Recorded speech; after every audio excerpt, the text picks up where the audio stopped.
Hi everyone, my name is Allie Parker and today I will be talking a little bit about the Michael E. Bush Annapolis Library branch, which is part of the Anne Arundel County Public Library System. The Anne Arundel County Public Library System does fall under the coverage of the MSLA, and the Library State Resource Center is Enoch Pratt Free Library. There are 16 branches in the system, and as you can see, of those branches, Bush is near the top as far as the highest number of visitors. You can see they actually have the highest number of Wi-Fi sessions, third highest number of computer sessions, third highest number of visitors, and these numbers are from fiscal year 2024. Bush is often thought of as the system's main branch, primarily because it does serve as the interlibrary loan hub for the system, with all of the interlibrary loan books passing through the Bush branch before being distributed to other branches. Bush also does have one of the largest meeting rooms, and that meeting room is typically what you'll see being used for the biggest events like fundraisers or public speakers. If we look at the demographics here, the Bush branch primarily serves the 21401 zip code. So if you compare this zip code to the rest of Anne Arundel County, you'll see that the 21401 zip code in general has a larger population over the age of 65, so a bigger senior population, a much higher population of Hispanic, Latino, and two or more races folks, a higher number of college graduates, a higher per capita median household income, and a higher percentage of persons in poverty. So overall, it is a fairly wealthy community with a higher population of seniors, fairly diverse as far as ethnic and racial makeup, pretty well educated, but at the same time we still do have, despite a higher household income, we still have these pockets of poverty. A really important partner for Anne Arundel County Public Library System is the Community Foundation of Anne Arundel County. And one of the vital things that they do is every couple years they create a report called the Poverty Amidst Plenty Report. And it does a really thorough analysis of all of the needs of Anne Arundel County. So you can see here in the green box and in the red, these are some findings from their 2022 report. You can see that they note areas of poverty in Annapolis, homelessness, food deserts, gun violence, lack of transportation, aging population, there's those seniors we mentioned earlier, opioid overdoses, lack of child care workers, healthcare professional shortages, and youth mental health struggles. So on this slide, these are some ways that the Bush Annapolis branch in particular tried to meet some of those needs in fiscal year 2024. And then what I've done is I've gone ahead and highlighted some of the organizations that Bush partnered with in blue here. So you can see some of the community partners they worked with to try and make these things happen, like the free Chromebook giveaway, which was with the state's Department of Housing and Community Development, the free the gun safety lock giveaway, which was a partnership with the Anne Arundel County Department of Health,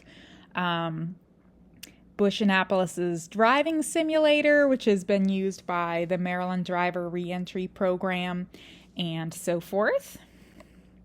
And then here are just some other cool assets Bush offers to meet community needs, like their makerspace, video game station for teens, memory lab, which is very popular for seniors, AARP tax assistance,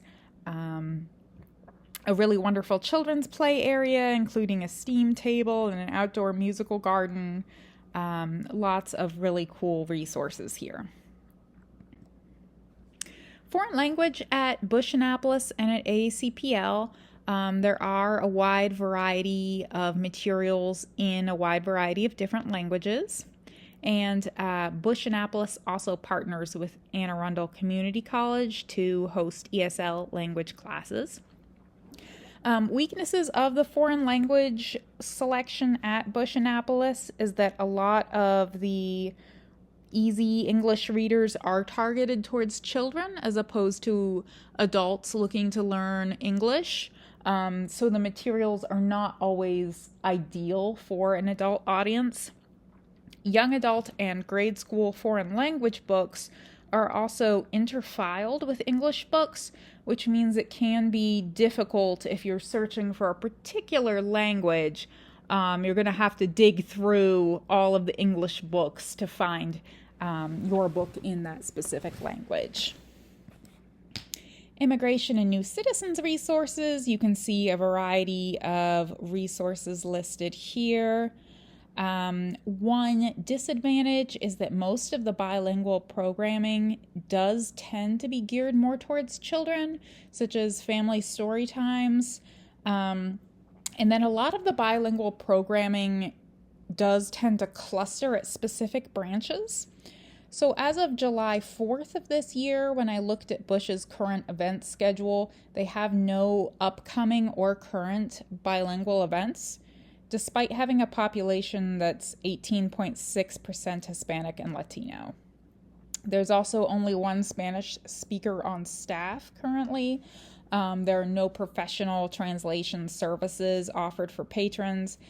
And there's a really severe lack of Spanish directional and policy signage around the Bush branch, which would be a fairly inexpensive update, seeing as most of their signage is just made from laminated cardstock.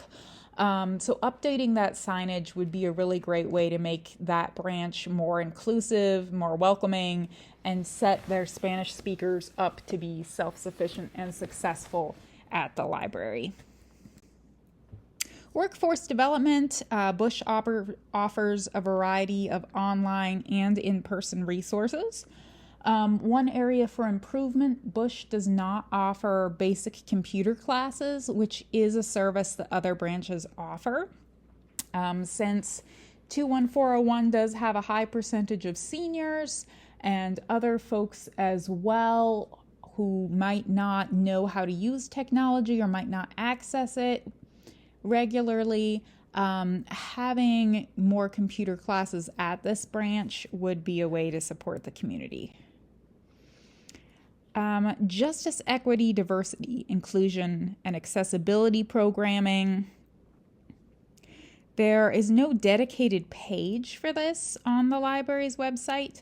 Once again, we do see that the programming is skewed a bit more towards children events in general, and clustered towards some of those branches like Glen Burnie and Brooklyn Park.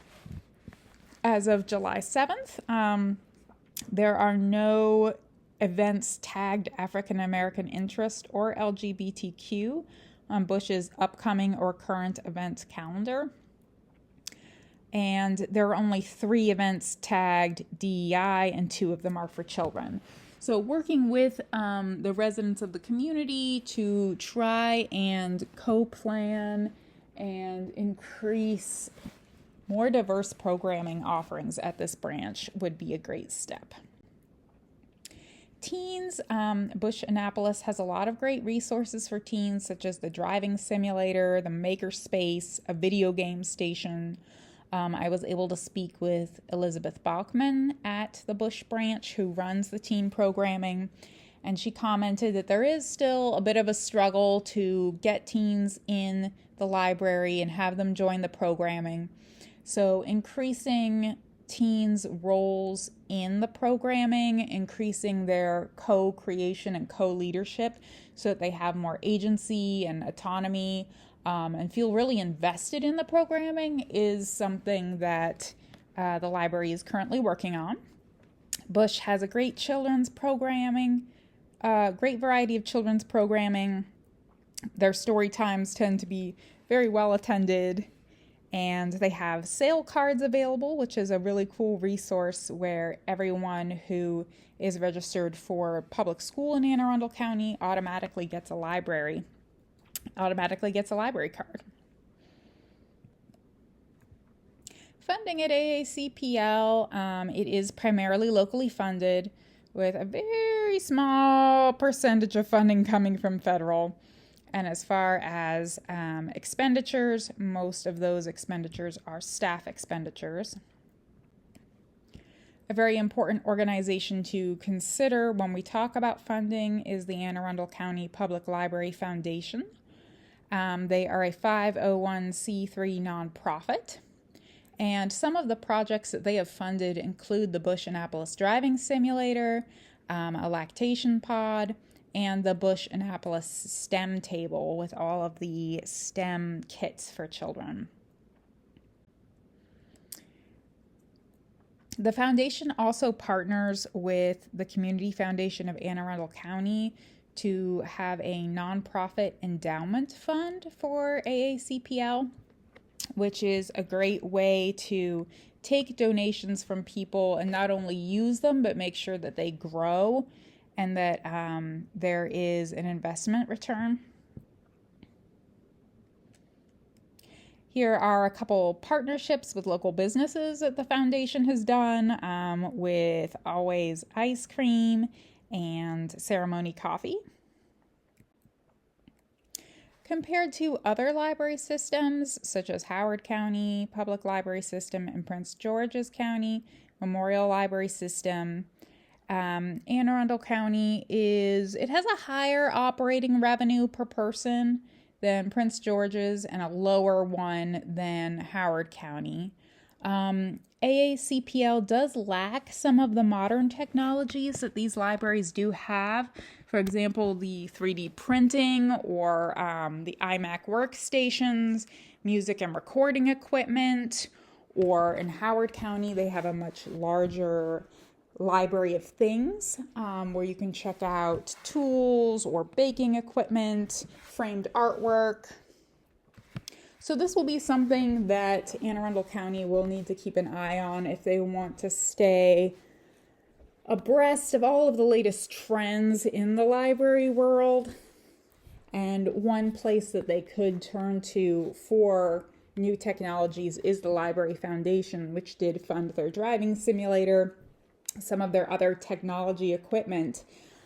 So looking to them perhaps to fund a 3D printer or any other technology needs just to make sure that they're not falling behind compared to other libraries might be a prudent step. Overall, Bush Annapolis Library does an excellent job serving its community in many different ways. Recommendations include increasing Spanish signage and looking for more partners in the Hispanic and Latino community to co-create more Spanish language events, and then also more African American interest events. I also recommend having more teen co-planning meetings to engage teenagers and increase their ownership and their investment in the teen events, and then possibly looking towards the foundation to see if they might be able to assist with funding for any new technologies just to keep the library current. Thank you so much for listening to my presentation, and I hope that it was helpful to you.